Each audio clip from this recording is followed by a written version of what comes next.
Hi అండి, అందరికీ నమస్కారం. మన తెలంగాణ రాష్ట్రంలో పెన్షన్లను అలాగే రేషన్ కార్డును కట్ చేస్తా అని చెప్పేసి మన మంత్రి గారైతే చెప్పడం ఇది జరిగింది. అలాగే దీనికి సంబంధించిన కారణాలు ఏంటి, అలాగే ఎవరికి ఇవి అందుబాటులో లేకుండా చేస్తారు, అలాగే ఎవరికి దీన్ని కట్ చేయడం అయితే జరుగుతుంది అనే దాని గురించి మనం పూర్తిగా ఈ వీడియోలో తెలుసుకుందాము. అలాగే ఎవరైతే వీడియోని చూస్తున్నారో లైక్ చేయండి. మీరు లైక్ చేయడం వల్ల ఈ వీడియో ఇంకో నలుగురికి వెళ్తుంది. అలాగే మన ఛానల్ని సబ్స్క్రైబ్ చేసుకొని సపోర్ట్ చేయండి. సో ఇంకా మనం అప్డేట్ అయితే చూద్దాం. అప్డేట్లో చూసుకున్నట్టయితే మన తెలంగాణ రాష్ట్రంలో అనర్హులు పొందుతున్న రేషన్ కార్డులు అలాగే పెన్షన్లు తొలగిస్తామని మంత్రి పొంగులేటి శ్రీనివాసరెడ్డి స్పష్టం చేశారు. ప్రభుత్వ పథకాల్లో పేద కుటుంబాలకే ప్రథమ ప్రాధాన్యత ఉంటుందని అన్నారు. అలాగే అర్హులందరికీ కొత్త రేషన్ కార్డులు పెన్షన్లు మంజూరు చేస్తామని చెప్పారు. అలాగే మనకు జూలై 1 నుంచి ఆగస్టు చివరిలోపు అర్హత కలిగిన ప్రతి రైతుకు 2 లక్షల వరకు పంట రుణమాఫీని చేస్తామని వివరించారు. సో ఇదండి మనకు వచ్చిన లేటెస్ట్ అప్డేట్స్. సో ఇందులో మనం గమనించినట్టయితే ఎవరికైతే రేషన్ కార్డులు పెన్షన్లు కట్ చేస్తామన్నారు కదా, సో ఇది మెయిన్ రీజన్ ఏంటంటే మనకు జూన్ 30 లోపల మనకి ఈకేవైసీ అయితే చేసుకోవాలండి. సో రేషన్ కార్డు అయితే ఈకేవైసీ చేసుకున్న వాళ్ళకు మాత్రమే మనకు రేషన్ సరుకులు వస్తాయి, అలాగే మనకు పెన్షన్లు కూడా ఇవ్వడం అయితే జరుగుతుంది.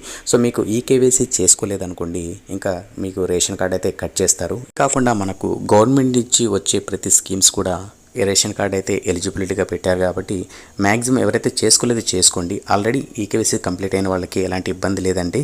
సో మీకు పెన్షన్స్ వస్తాయి, అలాగే మన ప్రభుత్వం ఏదైతే స్కీమ్స్ని త్వరలో ప్రవేశపెట్టబడుతుందో సో వాటి కూడా మీరైతే ఎలిజిబుల్, దానికైతే ఎలాంటి ప్రాబ్లం లేదు. ఇప్పుడు మహాలక్ష్మి స్కీమ్ కానీ ఇందిరమ్మ స్కీమ్ కానీ అలాగే మనకు ఇతర పథకాలు కొత్తగా ప్రవేశపెట్టే పథకాలు కూడా మీరు ఎలిజిబుల్ అయితే అవుతారు.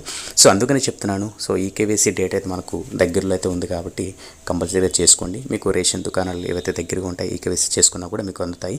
ఇంకా మరి కొందరికి ఏంటంటే మనకు పెన్షన్స్ కూడా కట్ చేసే అవకాశం అయితే ఉందన్నారు కదా, ఎందుకంటే ఇందులో ఎవరైతే చనిపోయి ఉంటారో రీసెంట్గా చనిపోయిన వాళ్ళ లిస్టులోని తీసేస్తారు కాబట్టి సో వాళ్ళకైతే పెన్షన్స్ కట్ అవుతాయి. అలాగే మరి ఎవరైతే ట్యాక్స్ పే చేస్తున్నారో వాళ్ళకు కూడా పెన్షన్స్ రావండి. ఎందుకంటే ఎవరైతే నిరుపేదలు ఉన్నారో, ఎవరైతే అర్హులు ఉన్నారో పెన్షన్స్కి వీటికి అలాగే గవర్నమెంట్ స్కీమ్స్కి, సో వాళ్ళకి మాత్రమే అందజేయాలి అని చెప్పేసి కూడా అధికారులు అయితే ఫిల్టర్ చేస్తున్నారు.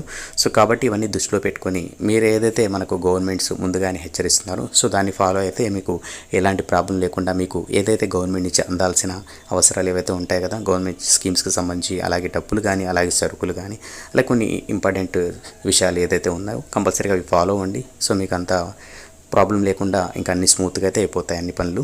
సో ఇదండి మనకు వచ్చిన లేటెస్ట్ అప్డేట్స్. అలాగే మనకు తెలంగాణ గవర్నమెంట్కి సంబంధించి ఇంకెలాంటి అప్డేట్ వచ్చినా కూడా తప్పకుండా మీ అందరికి తెలియజేస్తాను. సో మన వీడియోని లైక్ చేసి షేర్ చేయండి. నెక్స్ట్ అప్డేట్తో మళ్ళీ కలుద్దాం. అంతవరకు కీప్ స్మైలింగ్. శుభదినం.